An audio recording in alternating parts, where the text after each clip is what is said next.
اب آپ نے آرمی چیف کا بیان سنا، وہ کہہ رہے ہیں کہ 9 مئی ایک سیاہ دن ہے، انڈاؤٹیبلی ایک سیاہ دن ہے، اور وہ کہہ رہے ہیں کہ کوئی ڈیل نہیں، کوئی بات چیت نہیں، اور ان کے کرداروں کو کٹہرے میں لانا پڑے گا۔ D G I S P R کی پریس کانفرنس سنی، اس کا رد عمل عمران خان کا سنا، وہ کہہ رہے ہیں کہ بھائی معافی میں کیوں مانگوں، مجھ سے معافی مانگو، یہ تو فالس فلیگ آپریشن تھا، یہ تو لندن پلان تھا، اور میں نے کون سا ڈیل کرنی ہے، میں کون سا اسد زرداری ہوں کہ باہر ملک سے چلا جاؤں گا ڈیل کر کے، میں کون سا نواز شریف ہوں کہ میں نے دولت بچانی ہے، میں نے جیل میں مجھے کمفرٹیبل ہوں۔ ادھر سے تحریک انصاف کا رد عمل سنا، اور ادھر سے مولانا فضل الرحمان کے ملین مارچ دیکھ لیں، ادھر سے ساکھ لیس حکومت ہے، اخلاقی برتری لیس حکومت ہے، غیر مقبول حکومت ہے، اور پہاڑوں جیسے مسائل ہیں، اور کابینہ کے اندر اختلافات کی باتیں سن لیں، مسلم لیگ نون کے اندر باتیں سن لیں، اتحادی جماعتوں کے اندر باتیں سن لیں، اور اتحادی جماعتوں کا ایجنڈا ایک دوسرے سے کلیش کر رہا ہے۔ ہمارا سب سے بڑا ایشو کیا ہے؟ نجکاری، اس پہ کوئی نہیں ہے۔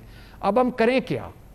کس طرف جائیں؟ یقین کریں مجھے، میں پھر سے پڑھ رہا ہوں نیلسن منڈیلا کی، 28 سال جیل میں رہا، کیا اس کے ساتھ ظلم ہوا، کیا اس کے ساتھ کیا زیادتی نہیں ہوئی، اور وہ کہتا ہے میں جیل سے میں نے قدم بعد میں رکھا، پہلے میں نے معاف کر دیا۔ دیکھیے، سب سے پہلے تو یہ دیکھیے کہ اصل مسائل کیا ہیں۔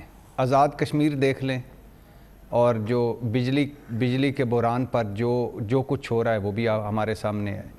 افغان بارڈر دیکھ لیں، بھارت کا بارڈر دیکھ لیں، اور اس کے علاوہ اندرونی جو دہشت گردی ہے وہ دیکھ لیں، ایران سے جو بذریعہ بھارت سرگرمیاں دیکھ لیں، اور اس کے علاوہ آپ معاشی بحران دیکھ لیں، اس کے علاوہ آپ سیاسی بحران دیکھ لیں، اس کے علاوہ آپ دیکھ لیں کہ رپورٹیں بتا رہی ہیں کہ 25 سے 30 ارب ڈالر چاہیے ہمیں اشد یہ وقت گزارنے کے لیے، اور ہمارے آمدن کم ہے، اخراجات زیادہ ہیں، اور بے روزگاری، غربت، مہنگائی اور ترقی میں اس خطے میں بھی ہم آخر نمبر پر ہیں۔ ایسے ہی، اور ہمارا دشمن نریندر مودی کیا کہہ رہا ہے؟ افریقی ممالک سے ہمارا بس ہم نے بند کر دی، ہاں، اور وہ کہہ رہا ہے کہ اب ہم نے بند کر دیا ہے، ختم کر دیا ہے، تالا لگا دیا ہے۔ یہ وقت ضائع کرنے والی بات ہے ان سے پاکستان سے کوئی مذاکرات کرنا۔ یہ 2 وقت کی روٹی کما لیں اور کھا لیں تو یہی کافی ہے۔ اور اس سے پہلے وہ کیا کہہ رہا تھا؟ آتنک پھیلانے والے اب آٹے کی لائنوں میں لگے ہوئے ہیں۔ اور اس سے پہلے وہ کیا کہہ رہا تھا؟ اس سے پہلے کہہ رہا تھا کہ چھوڑو یار، یہ اتنا وقت ضائع کر دیا ہم نے پاکستان سے، ہم اب آگے نکل گئے ہیں، وہ پیچھے رہ گیا ہے۔ اور ہم کیا کر رہے ہیں؟ کیا آپ نے جو لفظ استعمال کیا، فکرہ استعمال کیا ہے، کیا ہم اپنے ساتھ ہیں؟ کیا ہم اپنے خیر خواہ ہیں؟ کیا ہم اپنے ساتھ مخلص ہیں؟ ہم چاہتے کیا ہیں؟ ہمارے مسائل کیا ہیں؟ ہم کر کیا رہے ہیں؟ اور یقین کریں چاروں طرف ایک ہی آواز ہے۔ یہ جو ابھی آپ نے ایک کے پی سے سنایا ہے نا، ایک ہی آواز ہے، ہر طبقے سے، ہر طبقہ دوسرے کو کہہ رہا ہے تمہاری اوقات کیا ہے۔ اب ہم اپنے گریبان پھاڑ رہے ہیں، قیادت کا بحران ہے، اس میں کوئی شک نہیں ہے کہ یہ نفرت اور تقسیم ہمیں کھائی جا رہی ہے، لیکن یہ دکھ تو ہے، مگر اس سے بڑا دکھ کیا ہے کہ یہ اس میں سے رستہ کوئی نہیں نکل رہا۔ اب آپ نے آرمی چیف کا بیان سنا، وہ کہہ رہے ہیں کہ 9 مئی ایک سیاہ دن ہے، انڈاؤٹیبلی ایک سیاہ دن ہے، اور وہ کہہ رہے ہیں کہ کوئی ڈیل نہیں، کوئی بات چیت نہیں، اور ان کے کرداروں کو کٹہرے میں لانا پڑے گا۔ D G I S P R کی پریس کانفرنس سنی، اس کا رد عمل عمران خان کا سنا، وہ کہہ رہے ہیں کہ بھائی معافی میں کیوں مانگوں، مجھ سے معافی مانگو، یہ تو فالس فلیگ آپریشن تھا، یہ تو لندن پلان تھا، اور میں نے کون سا ڈیل کرنی ہے، میں کون سا اسد زرداری ہوں کہ باہر ملک سے چلا جاؤں گا ڈیل کر کے، میں کون سا نواز شریف ہوں کہ میں نے دولت بچانی ہے، میں نے جیل میں مجھے کمفرٹیبل ہوں۔ ادھر سے تحریک انصاف کا رد عمل سنا، اور ادھر سے مولانا فضل الرحمان کے ملین مارچ دیکھ لیں، ادھر سے ساکھ لیس حکومت ہے، اخلاقی برتری لیس حکومت ہے، غیر مقبول حکومت ہے، اور پہاڑوں جیسے مسائل ہیں، اور کابینہ کے اندر اختلافات کی باتیں سن لیں، مسلم لیگ نون کے اندر باتیں سن لیں، اتحادی جماعتوں کے اندر باتیں سن لیں، اور اتحادی جماعتوں کا ایجنڈا ایک دوسرے سے کلیش کر رہا ہے۔ ہمارا سب سے بڑا ایشو کیا ہے؟ نجکاری، اس پہ کوئی نہیں ہے۔ اب ہم کریں کیا؟ کس طرف جائیں؟ یقین کریں مجھے، میں پھر سے پڑھ رہا ہوں نیلسن منڈیلا کی، 28 سال جیل میں رہا، کیا اس کے ساتھ ظلم ہوا، کیا اس کے ساتھ کیا زیادتی نہیں ہوئی، اور وہ کہتا ہے میں جیل سے میں نے قدم بعد میں رکھا، پہلے میں نے معاف کر دیا۔ اور پھر وہ نیلسن منڈیلا ساؤتھ افریقہ کا لیڈر نہیں رہا، پھر وہ ایک سوچ بن گیا، ایک نظریہ بن گیا۔ درست، اب معاف کرنا بھٹی صاحب، اس صورتحال سے نکلنے کے لیے جو میگنینیمیٹی ہے وہ کسے شو کرنی ہے, کیا کرنا ہے؟ سر میں دل پہ ہاتھ رکھ کے کہوں, میں اس حق میں ہوں, پہلے دن سے میں اور آپ ہم دونوں اس حق میں ہیں کہ 9 مئی ایک سیاہ تاریخ, شرمناک دن ہے, سیاہ دن ہے, 9 مئی نہیں ہونا چاہیے. یہ فوج ہماری ہے, اس کے لیے ہماری جان قربان.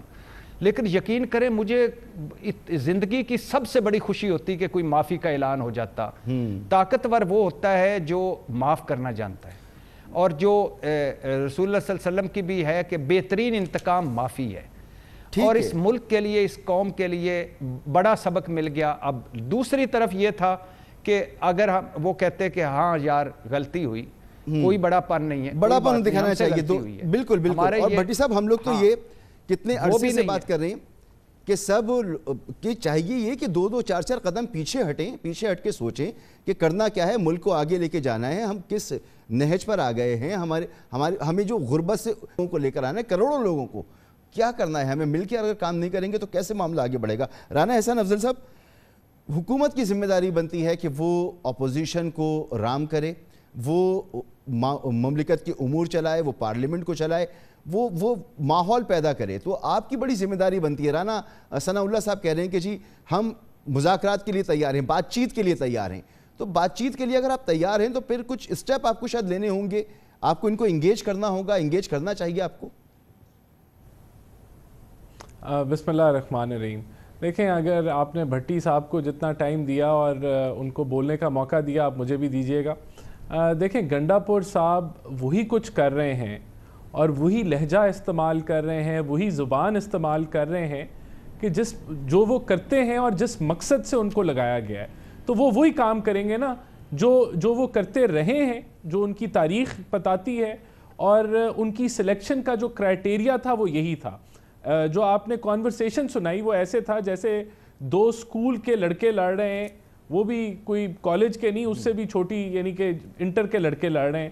اور جو لہجہ تھا نہایت ہی افسوسناک تھا.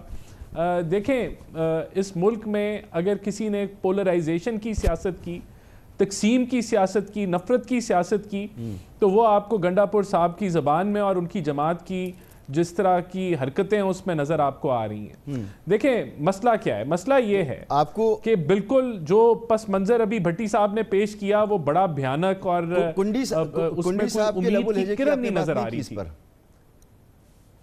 دیکھیں, کنڈی صاحب نے انہوں نے جواب دیا گنڈا پور صاحب کی جو انہوں نے معاملہ جو شروع کیا تھا, لیکن جواب اسی لہجے میں تھا جس طرح کا گنڈا پور صاحب کا لہجہ تھا. اس کا ذکر بھی انہوں نے کیا کہ اگر جو جواب ہوگا وہ بھی ویسا ہوگا, لیکن یہ پورا ایپیسوڈ افسوسناک ہے. کنڈی صاحب کی طرف سے بھی گنڈا پور صاحب نے انیشیٹ کیا. یہ لب و لہجہ جب عوام سنے گی تو اس سے امید نہیں پیدا ہوگی, اس سے پریشانی ہی پیدا ہوگی. تو دونوں یہ افسوسناک بات چیت تھی جو آپ نے سنائی. مسئلہ یہ ہے کہ جو امید کی کرن کوئی نہیں دکھائی بھٹی صاحب نے, انہوں نے بھیانک مستقبل کی بات کی اور اس سے. لیکن میں آپ کو بتاتا ہوں کہ ابھی روپیہ جو ہے وہ مستحکم ہو چکا ہے. آپ کا مہنگائی کی شرح جو ہے وہ نیچے کی طرف آنا شروع ہو گئی ہے. سٹاک مارکیٹ انڈیکیٹ کر رہا ہے کہ پازیٹیو امید رکھتی ہے بزنس کمیونٹی. سعودی انویسٹمنٹ جو چوتھا راؤنڈ ایک ہو چکا ہے, ابھی ولی عہد کے آنے کی بھی خبریں جو ہیں وہ گردش کر رہی ہیں. تو یہ آپ کو بتا رہا ہے کہ سعودیز کے ساتھ بھی اسٹریٹیجک الائنس ہونے جا رہا ہے اسی طرز پہ جس پہ سی پیک ہوا.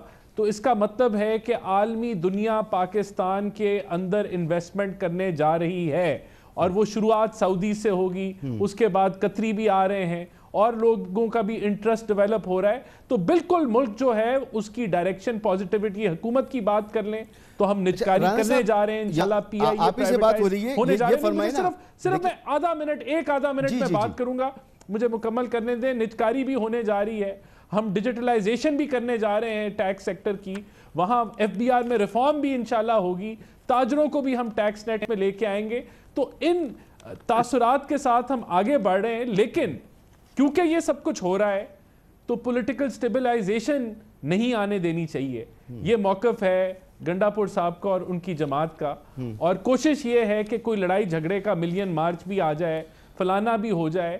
تو کیوں اس کی کیا وجہ ہے؟ کیا ہم جو ہے وہ یہ اس چیز کو انیشیٹ کر رہے ہیں؟ نہیں, ہم تو کہہ رہے ہیں کہ آپ آئیں اسمبلی کے اندر، آئیں وہاں ڈیبیٹ کرتے ہیں، آئیں وہاں بیٹھتے ہیں، اس کو چلنے دیں اسمبلی کو۔ سر آپ نے سی پیک کا بھی ذکر کیا، اس انویسٹمنٹ کا بھی ذکر کیا، یہ معاملے تو ہم ہر دہائی میں دیکھتے چلے آئے ہیں کہ